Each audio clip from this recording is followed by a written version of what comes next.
ಮಾನಸಿಕ ಸ್ಥಿರತೆ ಅನ್ನುವಂಥದ್ದು ಎಷ್ಟೊಂದು ಜನರಲ್ಲಿ, ಅಂದರೆ ಅದು ಕೋಪದ ವಿಷಯದಲ್ಲಾಗಿರ್ಬಹುದು, ಭಯದ ವಿಷಯದಲ್ಲಾಗಿರ್ಬಹುದು, ಅಥವಾ ಹಿಂಜರಿಕೆ, ಕೀಳರಿಮೆ, ಹೀಗೆ ಹಲವಾರು ವಿಷಯಗಳಲ್ಲಿ, ಹಲವಾರು ಭಾವನೆಗಳಲ್ಲಿ ನಾವು ಮಾನಸಿಕ ಸ್ಥಿರತೆಯನ್ನು ಕಳ್ಕೊಳ್ತಾ ಇದ್ದೇವೆ. ಎಷ್ಟೊಂದು ಸತಿ ಅಂದ್ಕೋತೀವಿ ಇನ್ನು ಕೋಪ ಮಾಡ್ಕೋಬಾರ್ದು ಅಂತ, ಆದರೆ ಆ ಕ್ಷಣದಲ್ಲಿ ಸ್ಥಿರತೆಯನ್ನು ಕಳ್ಕೊಂಡು ಕೋಪ ಮಾಡ್ಕೋತೀವಿ. ಎಷ್ಟೊಂದು ಸತಿ ಅಂದ್ಕೋತೀವಿ ಇನ್ನು ಮುಂದೆ ನಾನು ಅಳಬಾರ್ದು, ನಾನು ಯಾಕೆ ಸುಮ್ಮನೆ ಅಳೋದು, ಆದರೆ ಮತ್ತೆ ಆ ಸನ್ನಿವೇಶ ಬಂದಾಗ, ಮತ್ತೆ ಅಂತಹ ಏನಾದರೂ ಒಂದು ವ್ಯತಿರಿಕ್ತ ಸನ್ನಿವೇಶಗಳು ಬಂದಾಗ ನಾವು ಮತ್ತೆ ಅಳ್ತೀವಿ. ಎಷ್ಟೊಂದು ಸತಿ ಅಂದ್ಕೋತೀವಿ ಸಂದೇಹ ಪಡಬಾರ್ದು, ಮತ್ತೆ ಅದನ್ನೇ ಮಾಡ್ತೀವಿ. ಎಷ್ಟೊಂದು ಸಲ ಅಂದ್ಕೋತೀವಿ ನನ್ನ ಮೇಲೆ ನಾನು ಬ್ಲೇಮ್ ತೊಗೋಬಾರ್ದು, ಇನ್ನು ಮುಂದೆ ನಾನು ಯಾಕೆ ಸುಮ್ಮನೆ ಬ್ಲೇಮ್ ತೊಗೊಳ್ಳೋದು, ನಾನು ಆ ಥರ ಮಾಡಬಾರ್ದು ಅಂತ ಮತ್ತದೇ ಮಾಡ್ತಿರ್ತೀವಿ. ಯಾಕೆ ಅಂತ ಯೋಚನೆ ಮಾಡಿದ್ದೀರಾ? ಯಾಕೆ ಅಂತಂದರೆ ನಮ್ಮ ದೇಹದಲ್ಲಿ ಅಥವಾ ನಮ್ಮ ಅಸ್ತಿತ್ವ ಅಂತ ಬಂದ, ನಾನು ಯಾವಾಗಲೂ ಹೇಳ್ತೀನಿ, ಪಂಚಕರ್ಮಗಳು ಅನ್ನುವಂಥದ್ದು, ಪಂಚಕರ್ಮ ಚಿಕಿತ್ಸೆ ಅನ್ನುವಂಥದ್ದು ಕೇವಲ ನಿಮ್ಮ ಹೊಟ್ಟೆ ಕ್ಲೀನ್ ಮಾಡೋಕ್ಕೆ, ತೂಕ ಕಮ್ಮಿ ಮಾಡೋದಕ್ಕೆ, ಮಸಾಜ್ ಮಾಡೋದಕ್ಕೆ, ರಿಲ್ಯಾಕ್ಸ್ ಮಾಡೋದಕ್ಕೆ ಅಲ್ಲ. ಪಂಚಕರ್ಮಗಳು, ಕರ್ಮ ಅಂದರೆ something associated which more deeper reasons, ಇನ್ನಷ್ಟು ಆಳವಾದ ಕೆಲವೊಂದಿಷ್ಟು ಕಾರಣಕ್ಕೆ ಸೇರಿಕೊಂಡಿರುವಂಥದ್ದು ಕರ್ಮ ಶಬ್ದ. ಆದರೆ ಈ ಪಂಚ ಅನ್ನುವಂಥದ್ದು 5 ಚಿಕಿತ್ಸೆಗಳು ಅಷ್ಟೇ ಅಲ್ಲದೆ, ವಮನ ವಿರೇಚನ ಬಸ್ತಿನಸ್ಯ ರಕ್ತಮೋಕ್ಷಣ ಅಷ್ಟೇ ಅಲ್ಲದೆ 5 ಕೋಶಗಳ ಒಂದು ಆಳಕ್ಕೆ ಇದು ಇಳಿಯಬೇಕಾದಂತಹ ಅವಶ್ಯಕತೆ ಕೂಡ ಇದೆ ಅಂತ ನಾನು ಯಾವಾಗಲೂ ಹೇಳ್ತಿರ್ತೀನಿ. ಯಾಕೆ ಅನ್ನುವಂಥದ್ದು ಬಹುಶಃ ಇದರ ಉತ್ತರವನ್ನು ಹೇಳುವಾಗ ನಿಮ್ಗೆ ಅರ್ಥ ಆಗುತ್ತೆ. ಮಾನಸಿಕವಾದಂತಹ ಸ್ಥಿರತೆ ಬೇಕು ಅಂತಂದರೆ ಮನಸ್ಸಿಗೆ ಪುಷ್ಟಿ, ಮನಸ್ಸಿಗೆ ಧೈರ್ಯ ತಂದ್ಕೋ, ಮನಸ್ಸನ್ನು ಗಟ್ಟಿ ಮಾಡ್ಕೋ, ಮನಸ್ಸನ್ನು ನಿಯಂತ್ರಣದಲ್ಲಿಟ್ಕೋ ಅಂದರೆ ಆಗೋದಿಲ್ಲ. ಕೋಶಗಳ ಬಗ್ಗೆ ರೆಫರೆನ್ಸ್ ಹೇಳುವಾಗ ಬರುತ್ತೆ, ಒಂದು ಕೋಶಕ್ಕೆ ನಮಗೆ ಸ್ಥಿರತೆ ಅಥವಾ ಶಕ್ತಿ ಸಿಗಬೇಕು ಅಂದಾಗ ಅದರ ಮುಂದಿನ ಕೋಶಕ್ಕೆ ನಾವು ಪುಷ್ಟಿಯನ್ನು ಕೊಡಬೇಕು. ಉದಾಹರಣೆಗೆ ಅನ್ನಮಯ ಕೋಶದಲ್ಲಿರುವಂತಹ ರೋಗಗಳನ್ನು ಚಿಕಿತ್ಸೆ ಮಾಡುವಾಗ ಕೇವಲ ಅನ್ನಮಯ ಕೋಶ ಅಂದರೆ ದೇಹ ಮಾತ್ರ ಟ್ರೀಟ್ ಮಾಡಿದ್ರೆ ಸಾಕಾಗಲ್ಲ. ಪ್ರಾಣ ಚೈತನ್ಯದ ಹರಿವನ್ನು ಸರಿಪಡಿಸಬೇಕು. ಆ ಅನ್ನಮಯ ಕೋಶಕ್ಕೆ ಬರ್ತಾ ಇರುವಂತಹ ಪ್ರಾಣ ಚೈತನ್ಯದ ಹರಿವೇನಿದೆ ಅದನ್ನು ನಾವು ಫಸ್ಟು ಸರಿಪಡಿಸ್ಬೇಕು. ಹಾಗೆಯೇ ಪ್ರಾಣ ಚೈತನ್ಯದಲ್ಲಿಯೇ ದೃಷ್ಟಿ ಇದ್ದಾಗ, ಪ್ರಾಣ ಚೈತನ್ಯದ ಹರಿವೇ ಸರಿ ಇಲ್ಲದೆ ಇದ್ದಾಗ ನಾವು ಮನಸ್ಸನ್ನು, ಮನೋಮಯ ಕೋಶವನ್ನು ಸರಿಪಡಿಸ್ಬೇಕು. ಮನೋಮಯ ಕೋಶದಲ್ಲೇ ದೃಷ್ಟಿ ಇದೆ, ಮನಸ್ಸೇ ಸ್ಥಿರವಾಗಿಲ್ಲ, ಮನಸ್ಸು ಆತಂಕ, ಗೊಂದಲ, ಭಯ, ಉದ್ವೇಗ ಇಂತಹ ಮೊದಲಾದ ಸಮಸ್ಯೆಯಿಂದ ಬಳಲ್ತಾ ಇದೆ ಅಂತಾಗ ನಾವು ಮೊದಲೇನು ಮಾಡಬೇಕು, ಅದರ ಮುಂದಿನ ಕೋಶ ಜ್ಞಾನಮಯ ಕೋಶಕ್ಕೆ ನಾವು ಪುಷ್ಟಿಯನ್ನು ಕೊಡಬೇಕು. ಜ್ಞಾನಮಯ ಕೋಶಕ್ಕೆ ನೀವು ಎಲ್ಲಿಯ ತನಕ ಪುಷ್ಟಿಯನ್ನು ಕೊಡೋದಿಲ್ವೋ ಅಲ್ಲಿಯ ತನಕ ನಿಮ್ಮ ಮನಸ್ಸಿಗೆ ಸ್ಥಿರತೆ ಸಿಗೋದಿಲ್ಲ. ಈಗ ಉದಾಹರಣೆ, ನಾನೀಗ ಒಂದು ಕಾರ್ ಡ್ರೈವಿಂಗ್ ಕಲಿತಾ ಇದ್ದೀನಿ ಅಂದಾಗ, ಇನಿಷಿಯಲಿ ಅಥವಾ ಸೈಕಲ್ ಕಲಿತಿದ್ದೀನಿ ಅಂದಾಗ ನೋಡೋಣ, ಸ್ಥಿರತೆಗೆ ಬಹುಶಃ ಸೈಕಲ್ ಉದಾಹರಣೆ ಇನ್ನಷ್ಟು ಸೂಕ್ತ ಅಂತ ಅನ್ನಿಸ್ತದೆ. ಸೈಕಲ್ ಕಲೀಲಿಕ್ಕೆ ಸ್ಟಾರ್ಟ್ ಮಾಡಿದಾಗ ಏನಾಗುತ್ತೆ, ಆ ಬ್ಯಾಲೆನ್ಸಿಂಗ್ ವೀಲೆಲ್ಲ ಇರುತ್ತೆ ಮಕ್ಕಳಿಗೆ ಅಲ್ವಾ, ಯಾಕಂದರೆ ನಮಗೆ ಬ್ಯಾಲೆನ್ಸ್ ಸಿಗ್ತಾ ಇರಲ್ಲ, ಸ್ಥಿರತೆ ಸಿಗ್ತಾ ಇರಲ್ಲ, ಆಚೆ ಈಚೆ ಆಗ್ತಾ ಇರುತ್ತೆ, ಮಧ್ಯೆ ಕಾಲು ಕೊಡಬೇಕಾಗತ್ತೆ, ಮಧ್ಯೆ ನಿಲ್ಲಿಸ್ಕೊಳ್ಬೇಕಾಗತ್ತೆ. ನಮಗೆ ಸತತವಾಗಿ ಸ್ಥಿರವಾಗಿ ಆ ಸೈಕಲನ್ನು ಓಡಿಸ್ಕೊಂಡು ಹೋಗೋಕ್ಕಾಗಲ್ಲ ಶುರುವಿನಲ್ಲಿ ಕಲಿತಾ ಇದ್ದಾಗ. ಆಮೇಲೆ ಕಲಿತೀವಿ, ತುಂಬ ಫೋಕಸ್ಡ್ ಆಗಿ, ತುಂಬ ಗಮನ ಇಟ್ಟು, ಒಳ್ಳೆ ಹೀಗೆ ಕೈಯನ್ನು ಸ್ಟಿಫಾಗಿಟ್ಟು ಸೈಕಲ್ ಹೊಡ್ಕೊಂಡು ಹೋಗ್ತಾ ಇರ್ತೀವಿ. ಯಾಕಂತಂದರೆ ಆ ಗಮನ ಒಂಚೂರು ಆಚೆ ಈಚೆ ಆದರೆ ಬ್ಯಾಲೆನ್ಸ್ ತಪ್ಪಿಬಿಡುತ್ತೆ. ಎದುರುಗಡೆಯಿಂದ ಇನ್ನೊಂದು ಸೈಕಲ್ ಬಂದ್ರೂ ಬ್ಯಾಲೆನ್ಸ್ ತಪ್ಪಿಬಿಡುತ್ತೆ. ಇನ್ನು ಬೈಕು, ಸ್ಕೂಟಿ, ಗಾಡಿ, ಬೇರೆ ಬಸ್ಸು ಏನು ಬಂದ್ರೂ ನಾವು ಒಂದು ಸತಿ ನಿಲ್ಲಿಸ್ಕೊಬಿಡ್ತೀವಿ. ಯಾಕಂತಂದರೆ ಅದು ಬರ್ತಾ ಇದ್ದಂತೆ ನಮಗೆ ಬ್ಯಾಲೆನ್ಸ್ ತಪ್ಪತ್ತೆ, ರಸ್ತೆಯಲ್ಲಿ ಜಾಗ ಸಾಕಾಗಲ್ಲ ಅನಿಸುತ್ತೆ. ನಾವು ಸೈಕಲ್ ನಿಲ್ಲಿಸ್ಕೊಂಡು ಅದು ಪಾಸ್ ಆದಮೇಲೆ ನಾವು ಮತ್ತೆ ಡ್ರೈವ್ ಮಾಡ್ತೀವಿ, ಮತ್ತೆ ರೈಡ್ ಮಾಡ್ಕೊಂಡು ಹೋಗ್ತೀವಿ.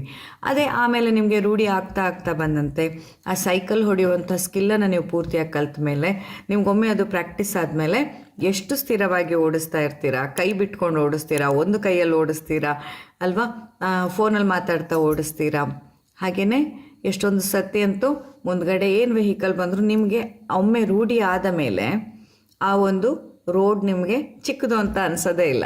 ಯಾಕಂದರೆ ಮುಂದ್ಗಡೆ ಏನು ವೆಹಿಕಲ್ ಬಂದರೂ ಆ ವೆಹಿಕಲ್ ಅದ್ರ ಜಾಗದಲ್ಲಿ ಹೋಗ್ತಿರತ್ತೆ, ನೀವು ನಿಮ್ಮ ಜಾಗದಲ್ಲಿ ಹೋಗ್ತಾ ಇರ್ತೀರ. ನೀವು ಸ್ಥಿರವಾಗಿ ಆ ಸೈಕಲನ್ನು ಓಡಿಸ್ತಾ ಇರ್ತೀರ ಯಾವಾಗ ಸೈಕಲ್ ಓಡಿಸೋದು ಹೇಗೆ ಅನ್ನೋ ಜ್ಞಾನವನ್ನು ಸಂಪೂರ್ಣವಾಗಿ ಪಡ್ಕೊಂಡಾಗ. ಹಾಗೆಯೇ ಇಲ್ಲಿ ಮನಸ್ಸಿಗೆ ಸ್ಥಿರತೆ ಬೇಕು ಅಂದಾಗ ಜ್ಞಾನದ ಅರಿವು ಹಾಗೂ ಜ್ಞಾನಮಯ ಕೋಶದ ಪೋಷಣೆ ಆಗಬೇಕು. ಜ್ಞಾನಮಯ ಕೋಶಕ್ಕೂ ಮನಸ್ಸಿಗೂ ಎಂಥ ಸಂಬಂಧ? ತುಂಬ ಸಂಬಂಧ ಇದೆ. ಎಲ್ಲಿಯ ತನಕ ನೀವು ಬದುಕಿನ ವಾಸ್ತವತೆಯ ಅರಿವನ್ನು ತಗೊಳ್ಳೋದಿಲ್ವೋ, ಈ ಬದುಕು, ನಮ್ಮ ಬದುಕಲ್ಲಿ ನಾವೀಗ ಯಾವ ಹಂತದಲ್ಲಿದ್ದೇವೆ, ಯಾಕೆ ಈ ಬದುಕ್ತಾ ಇದ್ದೇವೆ, ಏನು ಪರ್ಪಸ್ ಇದೆ, ಹಾಗೆಯೇ ಎಲ್ಲರೂ ಈ ಭೂಮಿ ಮೇಲೆ ನಮ್ಮ ಕರ್ಮವನ್ನು ಕಳ್ಕೊಳ್ಳಿಕ್ಕೆ ಬಂದಂಥದ್ದು. ಕೆಲವರಿಗೆ ಭಗವಂತ ಯಾವ್ಯಾವ ರೋಲ್ ಕೊಟ್ಟಿದ್ದಾನೋ ಅಂಥಂತಹ ರೋಲನ್ನು ಅವ್ರು ಪ್ಲೇ ಮಾಡ್ತಿದ್ದಾರೆ ಅಷ್ಟೇ ಹೊರತಾಗಿ ಅದಕ್ಕೆ ಮೀರಿದಂತಹ ವೈಯಕ್ತಿಕವಾದ ದ್ವೇಷವಾಗಲಿ, ವೈಯಕ್ತಿಕವಾದಂತಹ ಹಾನಿ ಉಂಟು ಮಾಡೋ ಉದ್ದೇಶವಾಗಲಿ ಯಾರಿಗೂ ಪರಸ್ಪರ ಇರೋದಿಲ್ಲ. ಇದು ಕೇವಲ ನಾವು ನಮ್ಮ ಈ ಒಂದು ಅರಿಷಡ್ ವರ್ಗಗಳಿಂದ ಅಥವಾ ಈ ಭೂಮಿಯ ಮೇಲೆ ಬಂದಂತಹ ಪಾತ್ರದಲ್ಲಿ ನಾವೆಷ್ಟು ಕಳೆದು ಹೋಗ್ಬಿಟ್ಟಿದ್ದೀವಿ ಅಂತಂದರೆ ನಮ್ಮೊಳಗಿನ ಪರಮಾತ್ಮನನ್ನು ಮರೆತು ಬಿಟ್ಟಿದ್ದೀವಿ. ನಾವೆಲ್ಲರೂ ಒಂದೇ ಪರಮಾತ್ಮನ ಅಂಶ ಅನ್ನೋದನ್ನು ಮರೆತು ಬಿಟ್ಟಿದ್ದೀವಿ. ಹೀಗೆ ಈ ಬದುಕಿನ ಅರಿವು ನಿಮಗೆ ಬರ್ತಾ ಹೋದಂತೆ ನಿಮ್ಮ ಮನಸ್ಸಿಗೆ ಸ್ಥಿರತೆ ಸಿಗ್ತಾ ಹೋಗುತ್ತೆ. ಸೊ ಮನಸ್ಸಿಗೆ ಸ್ಥಿರತೆ ಬೇಕು ಅಂತಂದರೆ ಮೊಟ್ಟ ಮೊದಲು ನೀವೆಲ್ಲ ಮಾಡಬೇಕಾಗಿರೋದೇನು, ನಿಮ್ಮ ಜೀವನದ ಪ್ರತಿದಿನ ಯಾವ ಕ್ಷಣದಲ್ಲಿ ಬೇಕಾದರೂ ನಮ್ಮ ಕೊನೆ ದಿನ ಆಗ್ಬೋದು ಅನ್ನೋದನ್ನು ನೆನಪಲ್ಲಿಟ್ಕೊಳ್ಳಿ. ಬದುಕಿದಷ್ಟು ದಿನ ನಾನು ಸಾರ್ಥಕತೆಯಿಂದ ಬದುಕಬೇಕು, ಖುಷಿಯಿಂದ ಬದುಕಬೇಕು, ಸಮಾಧಾನದಿಂದ ಬದುಕಬೇಕು, ನನ್ನಿಂದ ಆಗುವಷ್ಟು ಒಳ್ಳೆಯ ಕೆಲಸ ಕಾರ್ಯಗಳನ್ನು ಮಾಡಿ ಹೋಗ್ಬೇಕನ್ನೋದನ್ನು ಪ್ರತಿನಿತ್ಯ ನೆನಪಲ್ಲಿಟ್ಕೊಳ್ಳಿ. ನಿಮ್ಮ ಜೊತೆಯಲ್ಲಿರೋರು, ಬೇರೆಯವರು ಯಾರೇ ತಪ್ಪನ್ನು ಮಾಡಿದ್ರು ಆ ತಪ್ಪನ್ನು ತಿದ್ದಿದ್ರಷ್ಟೇ ಕ್ಷಮಿಸೋದು, ಆ ತಪ್ಪು ಮೊದಲು ಅವ್ರನ್ನ ತಿದ್ದಿ ಸರಿ ಮಾಡಿಬಿಡಬೇಕು. ನನ್ನ ಜೊತೆ ಇರೋರನ್ನ, ನನ್ನ ಕುಟುಂಬದವ್ರನ್ನ, ನನ್ನ ಸ್ನೇಹಿತರನ್ನು, ನನ್ನ ಇಡೀ ಪ್ರಪಂಚವನ್ನು ನಾನು ತೀಡಿ ಒಳ್ಳೆಯವ್ರನ್ನ ಮಾಡಬೇಕು ಅನ್ನೋ ಆಸೆನ ಬಿಟ್ಟುಬಿಡಿ. ಯಾಕಂದರೆ ನಮ್ಮನ್ನು ನಾವು ತಿದ್ಕೊಳ್ಳೋದೇ ಇಷ್ಟು ಕಷ್ಟ ಆಗಿದ್ದಾಗ ಎಷ್ಟೊಂದು ಸತಿ ಅಂದ್ಕೋತೀವಿ ಬೆಳಿಗ್ಗೆ ಬೇಗ ಎದ್ಕೋಬೇಕು, ನಾವು ಹೇಳಲ್ಲ. ಎಷ್ಟೊಂದು ಸತಿ ಅಂದ್ಕೋತೀವಿ ಡಯಟ್ ಮಾಡಬೇಕು, ನಾವು ಮಾಡೋಲ್ಲ. ವ್ಯಾಯಾಮ ದಿನ ಮಾಡೋಣ ಅಂತ ಅಂದ್ಕೋತೀವಿ, ನಾವು ಮಾಡೋಲ್ಲ. ನಾವು ಅಂದ್ಕೊಂಡಿದ್ದು, ನಾವು ಮಾಡಬೇಕಾಗಿರೋದು ನಮ್ಮನ್ನು ನಾವು ತಿದ್ಕೊಳ್ಳೋಕ್ಕೆ ಎಷ್ಟು ಕಷ್ಟ ಅಂದಾಗ ಯಾರೋ ಬೇರೆಯವ್ರನ್ನ ತಿದ್ದುತ್ತೀನಿ, ಯಾರೋ ಬೇರೆಯವ್ರನ್ನ ಸರಿಪಡಿಸ್ತೀನಿ, ನಾನು ಒಳ್ಳೆ ಬುದ್ಧಿ ಹೇಳಿ ಅವರಿಂದ ಒಳ್ಳೆ ಕೆಲಸ ಮಾಡಿಸ್ತೀನಿ ಅನ್ನೋ ಭ್ರಮೆಯಲ್ಲಿ ಇರಬಾರ್ದು. ಬೇರೆಯವರಿಂದ ಎಕ್ಸ್ಪೆಕ್ಟ್ ಮಾಡೋದನ್ನು ಬಿಟ್ಬಿಡಿ. ನೀವೇನು ಮಾಡ್ಬೋದು, ನಿಮ್ಮಿಂದ ಏನು ಬೆಸ್ಟ್ ಪಾಸಿಬಲ್ ಹೆಲ್ಪನ್ನು ನೀವು ಮಾಡ್ಬೋದು, ಅಥವಾ ನಿಮ್ಮ ಬದುಕನ್ನು ಎಷ್ಟು ಸುಂದರವಾಗಿ ನೀವು ಬದುಕಕ್ಕೆ ಸಾಧ್ಯ ಇದೆ ಅನ್ನೋದನ್ನು ಯೋಚನೆ ಮಾಡ್ತಾ ಬನ್ನಿ. ಪ್ರತಿ ಕ್ಷಣ ಆ ವಾಸ್ತವತೆ ಅರಿವಿರಲಿ. ಯಾವ ಕ್ಷಣ ಬೇಕಾದರೂ ನಮ್ಮ ಕೊನೆ ಕ್ಷಣ ಆಗಬಹುದು ಅನ್ನೋದು ನೆನಪಲ್ಲಿರಲಿ. ಯಾಕಂದರೆ ನಾವೆಲ್ಲ ಒಳ್ಳೆಯ ವಿಷಯವನ್ನು ನಾಳೆಗೆ ಅಂತ ಪೋಸ್ಟ್ಪೋನ್ ಮಾಡ್ತೀವಿ, ಥಿಂಕಿಂಗ್ ದ್ಯಾಟ್ ಇನ್ನೂ ತುಂಬ ಸಮಯ ಇದೆಯಲ್ಲ. ಯಾರು ಹೇಳಿದ್ದು ಇನ್ನೂ ತುಂಬ ಸಮಯ ಇದೆ ಅಂತ? ಯಾರು ಹೇಳಿದ್ದು? ಈಗ ನಮ್ಮ ಜೀವನ ಮುಕ್ತಾಯವಾಗಲಿಕ್ಕೆ ವಯಸ್ಸೇ ಆಗಬೇಕಂತ ಇಲ್ಲ, ರೋಗವೇ ಬರಬೇಕಂತ ಇಲ್ಲ, ಏನೂ ಆಗಬೇಕಂತಿಲ್ಲ. ಏನೂ ಆಗದೆ ಕೂತಲ್ಲಿ ನಿಂತಲ್ಲಿ ಮಲಗಿದವರು ಬೆಳಿಗ್ಗೆ ಏಳದೇ ಇರೋರು ಎಷ್ಟು ಸಾವಿರ ಜನ ಇದ್ದಾರೆ. ನಿನ್ನೆ ರಾತ್ರಿ ಮಲಗಿರ್ತಾರೆ, ಆರೋಗ್ಯವಾಗಿರ್ತಾರೆ, ಇವತ್ತು ಬೆಳಿಗ್ಗೆ ಏಳೋ ಹೊತ್ತಿಗೆ ಪ್ರಾಣ ಚೈತನ್ಯ ಅವರಿಂದ ಹಾರಿ ಹೋಗಿರುತ್ತೆ. ಇಂತಹ ಎಷ್ಟೋ ಸಾವಿರಾರು ಜನ ಇರುವಾಗ ನೀವು ಎಲ್ಲರೂ ಇವತ್ತು ಜೀವಂತವಾಗಿ ಎದುರುಗಡೆ ಕೂತು ಈಗ ಮಾತಾಡುವಷ್ಟು ಹೊತ್ತು ನಮಗೆ ಸಮಯ ಸಿಕ್ಕಿದೆ ಅಂದಮೇಲೆ ನಾವು ಈ ಕ್ಷಣದಲ್ಲಿ ಬದುಕ್ತಾ ಹೋಗಬೇಕು. ಈ ಕ್ಷಣದಲ್ಲಿ ಬದುಕುವ ಅರಿವಿನ ಜ್ಞಾನವನ್ನು ನೀವು ಯಾವಾಗ ತಂದುಕೊಳ್ತೀರೋ ಅಲ್ಲಿಗೆ ನಿಮಗೆ ಮಾನಸಿಕವಾದಂತಹ ಸ್ಥಿರತೆ ಸಿಗ್ತಾ ಹೋಗುತ್ತೆ. ಈಗ ಉದಾಹರಣೆಗೆ ಯಾವ್ಯಾವ ಸಮಯದಲ್ಲಿ ನಾವು ನಮ್ಮ ಸ್ಥಿರತೆಯನ್ನು ಕಳ್ಕೊಳ್ತೇವೆ. ಮಕ್ಕಳೇನೋ ತಪ್ಪು ಮಾಡಿದ್ರು ಅಂದ್ಕೊಳ್ಳೋಣ, ಅಥವಾ ಮನೆಯಲ್ಲೇನೋ ಕಸಿವಿಸಿ ಆಯಿತು ಅಂತ ಅಂದ್ಕೊಳ್ಳೋಣ, ಅಥವಾ ಯಾವುದೋ ವಿಷಯಕ್ಕೆ ನಿಮಗೆ ಗೊತ್ತು ನಿಮ್ಮ ತಪ್ಪಿಲ್ಲ ಅಂತ, ಆದರೂ ಮನೆಯವರೆಲ್ಲ ಸೇರಿ ನಿಮ್ಮನ್ನು ಬ್ಲೇಮ್ ಮಾಡ್ತಿದ್ದಾರೆ, ಅವರೆಲ್ಲ ನಿಮ್ಮನ್ನು ತಪ್ಪು ತಿಳ್ಕೊಂಡಿದ್ದಾರೆ ಅಂದಾಗ ಒಂದು ಕ್ಷಣಕ್ಕೆ ನಾವು ಚಂಚಲ ಆಗ್ತೀವಿ, ಒಂದು ಕ್ಷಣಕ್ಕೆ ಬೇಜಾರಾಗುತ್ತೆ, ಒಂದು ಕ್ಷಣಕ್ಕೆ ತೀರಾ ಮನಸ್ಸು ಅಸ್ಥಿರವಾಗ್ತಾ ಇದೆ ಅಂತ ಅನಿಸುತ್ತೆ. ಏನು ಮಾಡಬೇಕಂತ ಗೊತ್ತಾಗಿಲ್ಲ, ಅಳಬೇಕೋ, ಕೂಗಬೇಕೋ, ಬೈಬೇಕೋ, ಎಲ್ಲ ಬಿಟ್ಟು ಓಡಿ ಹೋಗಬೇಕು ಅನ್ನೋದೇ ಅರ್ಥ ಆಗಲ್ಲ ಅಲ್ವಾ? ಹಾಗಿದ್ರೆ ಈ ಕ್ಷಣದಲ್ಲಿ ನಾವೇನು ಮಾಡಬೇಕು? ಮೊಟ್ಟ ಮೊದಲನೇದಾಗಿ ಸನ್ನಿವೇಶ ಏನಿದೆ ಅಂತ ನೋಡಬೇಕು. ಸನ್ನಿವೇಶ ಇರೋದು ನಾನೇನು ತಪ್ಪಿಲ್ಲ ಅಂತ ನಂಗೆ ಗೊತ್ತುಂಟು, ಆದರೂ ಜನ ಎಲ್ಲ ನನ್ನ ಮನೆಯವರೇ ನನ್ನನ್ನು ತಪ್ಪು ತಿಳ್ಕೊಂಡಿದ್ದಾರೆ. ಓಕೆ, ಸೊ ಈಗ ಮೊಟ್ಟ ಮೊದಲು ಪ್ರಶ್ನೆ ನಾನು ಕೇಳ್ಕೊಳ್ಬೇಕು, ನಿಜಕ್ಕೂ ನನ್ನ ಮನಸ್ಸಿಗೆ, ನನ್ನ ಆತ್ಮಸಾಕ್ಷಿಗೆ ಧೈರ್ಯ ಇದೆಯಾ? ನಾನು ಮಾಡಿದ್ದು ತಪ್ಪಿಲ್ಲ ಅನ್ನೋದು ನನಗೆ ಗೊತ್ತಿದೆಯಾ, ನನಗೆ ಕನ್ಫರ್ಮ್ ಇದೆಯಾ ಅಂತ. ಸೊ ಮನಸ್ಸೇನಾದರೂ ಹೌದು, ಖಂಡಿತ ಹೌದು, ನೀನು ಮಾಡಿದ ತಪ್ಪಿಲ್ಲ, ನಿನ್ನ ಆತ್ಮಸಾಕ್ಷಿಗೆ ಗೊತ್ತಿದೆ ಅನ್ನುವಂಥದ್ದೇನಾದರೂ ನಿಮ್ಮ ಮನಸ್ಸು ಹೇಳ್ತು ಅಂತಂದರೆ ಆಗ ಅವರೆಲ್ಲ ಅವರ ದೃಷ್ಟಿಕೋನದಲ್ಲಿ ಸದ್ಯಕ್ಕೆ ಹೇಳ್ತಾ ಇದ್ದಾರೆ, ಇವತ್ತಲ್ಲ ನಾಳೆ ಅವರಿಗೆ ಅರ್ಥವಾಗತ್ತೆ, ನಾನು ಅದಕ್ಕೆಲ್ಲ ತಲೆ ಕೆಡಿಸ್ಕೊಳ್ಳೋ ಅಗತ್ಯ ಇಲ್ಲ ಅಂತ ಮೌನವಾಗಿರೋದನ್ನು ಕಲಿಬೇಕು. ಇಲ್ಲ ನಿಮ್ಮ ಮನಸ್ಸಿಗೂ ಅನ್ನಿಸ್ತಾ ಇದೆಯಾ, ಓ ಹೌದು ಬಹುಶಃ ಎಲ್ಲೋ ಏನೋ ಒಂಚೂರು ತಪ್ಪಾಗಿರಬಹುದು ನನ್ನಿಂದ, ಅದಕ್ಕಾಗಿ ಇವರೆಲ್ಲ ಹೇಳ್ತಾ ಇದ್ದಾರೆ. ಸೊ ಏನೋ ತಪ್ಪು ನನ್ನಿಂದನೂ ಆಗಿದೆ ಅಂದಾಗ ಆ ತಪ್ಪು ಏನಂತ ಹುಡುಕಿ ಅದನ್ನು ತಿದ್ದುಕೊಳ್ಳಿ ಹೊರತಾಗಿ ಅವ್ರು ನನಗೆ ಬೈದ್ಬಿಟ್ರಲ್ಲ, ಅವ್ರು ನನಗೆ ಬೇಜಾರು ಮಾಡಿಬಿಟ್ರಲ್ಲ, ಅಥವಾ ನಾನು ಇಷ್ಟು ಕಷ್ಟಪಟ್ಟು ಇಷ್ಟು ಕೆಲಸ ಮಾಡಿ ಅವರಿಗಾಗಿ ಹಾಗೆ ಮಾಡಿದೆ, ಹೀಗೆ ಮಾಡಿದೆ, ಅದನ್ನು ಮಾಡಿದೆ, ಇದನ್ನು ಮಾಡಿದೆ, ಇಷ್ಟನ್ನು ತ್ಯಾಗ ಮಾಡಿದೆ, ಇವರಿಗೋಸ್ಕರ ಇಷ್ಟು ಕೆಲಸ ಮಾಡಿದೆ, ಅದೆಲ್ಲ ಆದರೂ ಇವರೊಂದಿಷ್ಟು ಚಿಕ್ಕ ತಪ್ಪಿಗೆ ಇಷ್ಟೊಂದು ಬೈದ್ಬಿಟ್ರಲ್ಲ ಅಂತ ನಾವು ಮತ್ತೆ ಅನ್ನೆಸರಿ ಡ್ರಾಮಾ ಕ್ರಿಯೇಟ್ ಮಾಡೋ ಅಗತ್ಯ ಇರಲ್ಲ. ಅವರಂತೂ ಈಗ ಆಲ್ರೆಡಿ ಡ್ರಾಮಾ ಮಾಡ್ತಿದ್ದಾರೆ, ನಾವು ಮತ್ತೆ ಮಾಡುವಂಥ ಅಗತ್ಯ ಇರೋದಿಲ್ಲ. ಸೊ ನಿಮಗೆ ಅರ್ಥ ಆಯ್ತಾ? ಓಕೆ, ನಿಮ್ದು ಎಲ್ಲಿ ತಪ್ಪಿದೆ, ಎಲ್ಲಿ ತಿದ್ಕೋಬೇಕು ಅಂತ ಅಲ್ಲಿ ತಿದ್ಕೊಂಡ್ಬಿಡಿ ಅಷ್ಟೇ. ಅವರು ಹೇಳಿದ್ದನ್ನು ಮತ್ತೆ ಅನವಶ್ಯಕವಾಗಿ ತುಂಬ ದೊಡ್ಡ ವಿಷಯ ಮಾಡುವಂಥ ಅಗತ್ಯವೇ ಇಲ್ಲ.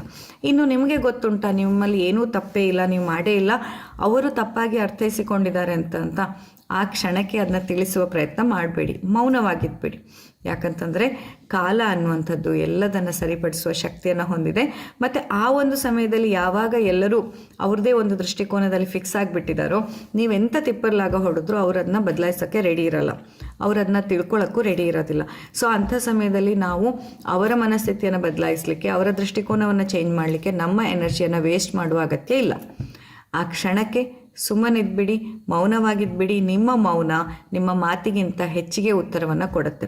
ಹಾಗೆ ಮೌನವಾಗಿರೋದು ಅಂತಂದರೆ ಒಳಗಡೆಯಿಂದ ಕೋಪ ಮಾಡ್ಕೊಳ್ತಾ, ಒಳಗಡೆಯಿಂದ ಬೇಜಾರು ಮಾಡ್ಕೊಳ್ತಾ, ಒಳಗಡೆಯಿಂದ ದುಃಖವನ್ನು ತಿಂತ ಮೌನವಾಗಿರೋದಂತಲ್ಲ.